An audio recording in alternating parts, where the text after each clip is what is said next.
ഇന്ന് ഞാൻ നിങ്ങളെ പരിചയപ്പെടുത്തുന്നത് മഹാരാഷ്ട്രീയൻ്റെ പാൽവരി സബ്ജിയാണ്. നല്ല ടേസ്റ്റി കറിയാണ്. ഇത് ചുരക്കൊണ്ടാണ് ഉണ്ടാക്കുന്നത്. പക്ഷേ അടിപൊളി കറിയാണ്. നമ്മൾ 5 സ്റ്റാർ ഹോട്ടലുകളിലൊക്കെ കിട്ടുന്ന ഒരു കറിയാണ്. അപ്പോൾ അതിൻ്റെ റെസിപ്പി എങ്ങനെയാണെന്ന് വെച്ചിട്ടുണ്ടെങ്കിൽ ഇൻഗ്രീഡിയൻസ് ഇതൊക്കെയാണ്: സവോള, പച്ചമുളക്, ഇഞ്ചി, വെളുത്തുള്ളി ആൻഡ് അണ്ടിപ്പരിപ്പ്, കുറച്ച് ഗരം മസാല, മുളക് പൊടി, മല്ലിപ്പൊടി, ഇത്രയൊക്കെയാണ്. കടായി അടുപ്പത്ത് വയ്ക്കുക. നമുക്ക് ആദ്യം തന്നെ പെരുംജീരകം പൊട്ടിക്കാം. പെരുംജീരകം പൊട്ടി വരുമ്പോൾ നമുക്ക് സവോള, ഒരു വലിയ സവോളയാണ് ഞാൻ എടുത്തിട്ടുള്ളത്. വലിയ സവോള നല്ലപോലെ വഴറ്റിയെടുക്കാം. വഴറ്റുമ്പോൾ തന്നെ നമ്മൾ ഒരല്പം ഉപ്പ് കൂടി ചേർക്കുക. ഉപ്പ് ചേർക്കുമ്പോൾ ആ ഉപ്പ് രസമൊക്കെ ആ മസാലയിൽ നല്ലപോലെ പിടിക്കും. സവോള നല്ലപോലെ വാടി വരുമ്പോൾ നമുക്ക് വെളുത്തുള്ളി, ഇഞ്ചി ചതച്ച് വെച്ചത് അതിലോട്ട് ചേർക്കാം. ഈ സമയത്ത് തന്നെ ഞാൻ കശുവണ്ടി പരിപ്പ് ചതച്ച് വെച്ചിട്ടുണ്ട്.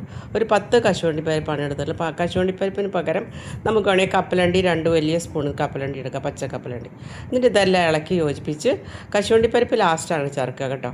അപ്പോൾ ഇതെല്ലാം ഇളക്കി ഇഞ്ചി, പച്ചമുളക്, വേപ്പിലെല്ലാം ഇളക്കി വെച്ച് വാട്ടി വരുമ്പോൾ നമുക്ക് മുളക് പൊടി, ഗരം മസാല, മഞ്ഞൾപ്പൊടി ഇതെല്ലാം ചേർത്ത് ഇളക്കി നമുക്ക് കുറച്ച് ഒരു ടൊമാറ്റോ വലുതോ ചെറുതോ എന്തായിട്ട് ചേർക്കാം. ഇളക്കി യോജിപ്പിക്കുക. കുറച്ച് വെള്ളം ഒഴിച്ചിട്ട് ഇച്ചിരി നേരം അടച്ച് വെച്ച് വേവിക്കണം. ഈ ടൊമാറ്റോ ഒക്കെ നല്ലപോലെ ഒന്ന് അലിഞ്ഞ് വരണം, നല്ലപോലെ അലിഞ്ഞ് വരണം. അതിനാണ് അടച്ച് വെച്ച് വേവിക്കാൻ പറയുന്നത്. ഒരു 5 മിനിറ്റ് അടച്ച് വെച്ച് വേവിക്കുമ്പോൾ ടൊമാറ്റോ ഒക്കെ നല്ലപോലെ വേവും. വെന്ത് കഴിയുമ്പോൾ നമുക്ക് അതിലേക്ക് നമ്മൾ അരിഞ്ഞു വെച്ചിട്ടുള്ള ചുരക്കയുടെ പീസസ്, ഞാൻ ഒരു ബൗൾ ചുരക്കയാണ് എടുത്തിട്ടുള്ളത് കേട്ടോ. ആവശ്യത്തിന് മാത്രം എടുത്താൽ പോരെ. നമ്മൾ ഇളക്കി യോജിപ്പിച്ച് ഒരു 1/2 ഗ്ലാസ് വെള്ളം, അതിലും കൂടുതൽ വെള്ളം ഒഴിക്കാൻ പാടില്ല. ഓൾറെഡി ഇതിൽ നിന്ന് വെള്ളം ഇറങ്ങി വരും വെന്ത് വരുമ്പോൾ. ഇളക്കി യോജിപ്പിച്ച് കുറച്ചുകൂടി ഉപ്പിട്ട് അടച്ച് വെച്ച് വേവിക്കാം.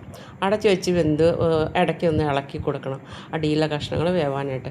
അപ്പോൾ നല്ലപോലെ ഇളക്കി യോജിപ്പിച്ച് കഴിയുമ്പോൾ എന്തും തോന്നുകയാണെങ്കിൽ നമുക്ക് കുറച്ച് ആ കശുവണ്ടി പരിപ്പ് ഇടിച്ച് വെച്ചത് അതിനകത്തോട്ട് ഇടാം. ഇളക്കി യോജിപ്പിച്ച് അതിൻ്റെ ടേസ്റ്റൊക്കെ അതിലോട്ട് ഇറങ്ങണം. തിളയ്ക്കാൻ അനുവദിക്കുക. തിളച്ച് വരുമ്പോൾ നമുക്ക് അതിലേക്ക് പിന്നെ അടുത്ത് ചേർക്കേണ്ടത് നല്ല കട്ടിയുള്ള പാലാണ്, വെള്ളം ചേർക്കാത്ത പശുവും പാലോ ഏത് പാലായാലും കുഴപ്പമില്ല. ഒരു 1/2 ഗ്ലാസ് ചേർക്കുക, ഇളക്കുക. അത് കഴിഞ്ഞിട്ട് ക്രീം ഉണ്ടെങ്കിൽ പാൽ ക്രീം ചേർക്കുക, ഇല്ലെങ്കിലും കുഴപ്പമില്ല. ഇത് ടേസ്റ്റൊക്കെ തന്നെയാണ് കേട്ടോ. ഒന്നും കൂടി ടേസ്റ്റ് ഉണ്ടാവുമെന്ന് മാത്രം.